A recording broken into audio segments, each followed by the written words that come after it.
राजस्थान की सभी 200 विधानसभा सीट पर 25 नवंबर को मतदान होगा। इसी को लेकर इस वक्त राज्य में पार्टियां धड़ाधड़ कैंडिडेट्स वाली लिस्ट जारी कर रही है। इस बीच गहलोत के 3 खास नेताओं पर संकट के बादल मंडराने लगे हैं, क्योंकि कांग्रेस की आई तीसरी लिस्ट में भी इन बड़े नेताओं का नाम नहीं है। 200 सीटों वाली जंग के लिए कांग्रेस की ओर से करीब 100 नाम तय हो चुके हैं। हालांकि अब तक कुल 95 नामों का ऐलान हो चुका है। कुछ नामों पर सस्पेंस बना हुआ है। तीसरी लिस्ट जो भी आई है उसमें 19 कैंडिडेट्स के नाम हैं, लेकिन 3 बड़े नेताओं पर पेंच अब भी फंसा हुआ है, जो पार्टी के लिए परेशानी का सबब बनती नजर आ रही है, क्योंकि ये नेता गहलोत खेमे के बड़े नेता रहे हैं। सूत्रों के हवाले से जो मीडिया में खबर चल रही है उसके मुताबिक मुख्यमंत्री अशोक गहलोत के उन 3 वफादारों पर सहमति नहीं बन पा रही है, जिनको पिछले साल विधायक दल की बैठक नहीं हो पाने के लिए जिम्मेदार बताया गया था। इन तीनों में 2 मंत्री भी शामिल हैं। ये वही नेता है जिन्होंने कांग्रेस अध्यक्ष पद के चुनाव के वक्त गहलोत को अध्यक्ष और सचिन को मुख्यमंत्री बनाने का विरोध करते हुए बगावत कर दी थी। दरअसल पिछले साल 25 नवंबर को कांग्रेस हाईकमान ने तत्कालीन प्रदेश प्रभारी अजय माकन और ऑब्जर्वर के रूप में मल्लिकार्जुन खड़गे को जयपुर भेजा था। वहां विधायकों की एक बैठक होनी थी। सचिन पायलट और उनके खेमे के विधायक सीएम आवास पहुंच गए थे। गहलोत कैंप का इंतजार किया जा रहा था। इसी बीच खबर आई कि इस मीटिंग से पैरेलल एक सीक्रेट मीटिंग गहलोत के करीबी मंत्री शांति धारीवाल के आवास पर बुलाई गई। वहां विधायकों का जमावड़ा लगा है। इन विधायकों ने एकजुट होकर सीएम आवास की उस मीटिंग का विरोध किया और दावा किया कि सचिन पायलट को विधायक दल का नेता चुनने के लिए हाईकमान ने ये बैठक बुलाई है। गहलोत कैंप के 80 से ज्यादा विधायक रात में ही बस से सवार होकर स्पीकर सीपी जोशी के घर पहुंचे और सामूहिक इस्तीफा सौंप दिया। इस पूरे घटनाक्रम में गहलोत समर्थक शांति धारीवाल, महेश जोशी और राजेंद्र राठौड़ ने न सिर्फ बगावत की पटकथा लिखी, बल्कि धारीवाल ने आलाकमान को सीधे चुनौती भी दे डाली। उसके बाद इन तीनों नेताओं को पार्टी की तरफ से नोटिस भी दिया गया था।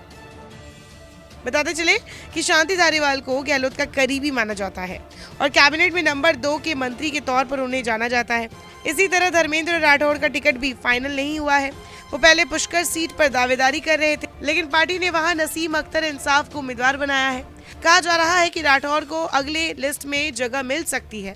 वही महेश जोशी के सियासी भविष्य पर भी संकट के बादल मंडरा रहे हैं। दिल्ली में 25 अक्टूबर को कांग्रेस अध्यक्ष मल्लिकार्जुन खड़गे और राहुल गांधी की मौजूदगी में एक बैठक हुई। बताया जाता है कि इस बैठक में 100 सीटों पर उम्मीदवार चुन लिया गया।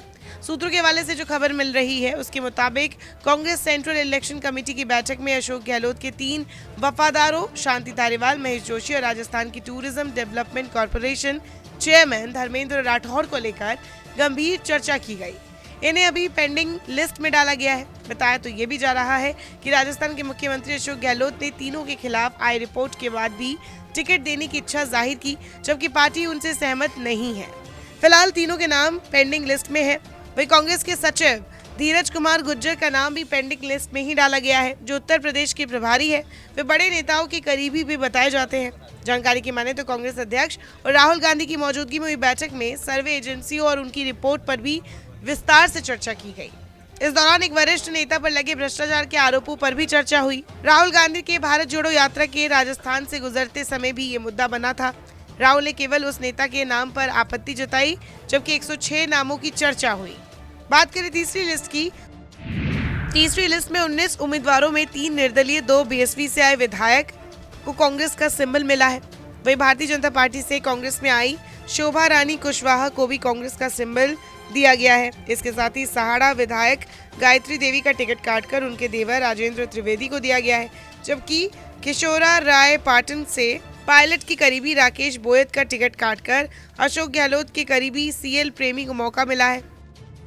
ये तो हो गई कुछ बड़ी बात है, लेकिन फिलहाल देखना यही होगा कि आने वाली लिस्ट में क्या गहलोत के इन 3 करीबियों का टिकट कटता है या फिर इन्हें एक दूसरा मौका दिया जाता है।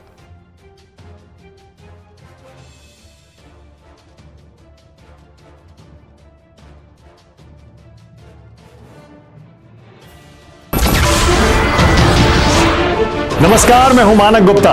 अगर आपको हमारा ये वीडियो पसंद आया हो तो इसे लाइक और शेयर जरूर करें और हाँ, हमें सब्सक्राइब और फॉलो करना ना भूलें ताकि आप देश और दुनिया की कोई खबर मिस ना करें।